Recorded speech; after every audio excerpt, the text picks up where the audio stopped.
Tiniyak ng Department of Migrant Workers na pananagutin ang mga may kapabayaan sa maling bangkay na naibigay sa kaanak ng OFW na nasawi sa Kuwait. Una nang humingi ng paumanhin ang kagawaran sa insidente. Si Bien Manalo sa detalye. Kinumpirma ni Department of Migrant Workers Secretary Hans Leo Kakdaka na maiuuwi na sa Pilipinas ang mga labi ng overseas Filipino worker na si Jenny Alvarado na hinihinalang namatay dahil sa suffocation sa Kuwait.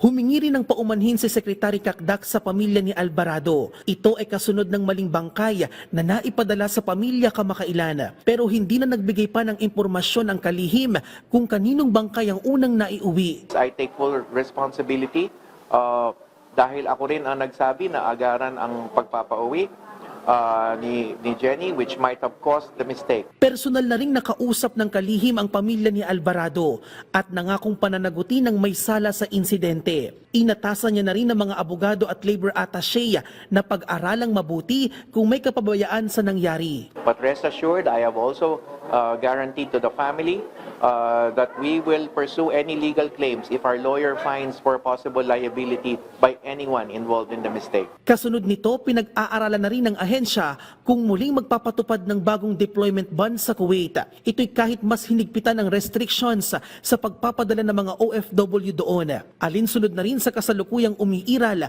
na bilateral labor agreement sa pagitan ng dalawang bansa. We are carefully studying the matter on the deployment ban. We are also finding ways in which we could further enhance the requirements. Bien Manalo para sa Pambansang TV sa Bagong Pilipinas.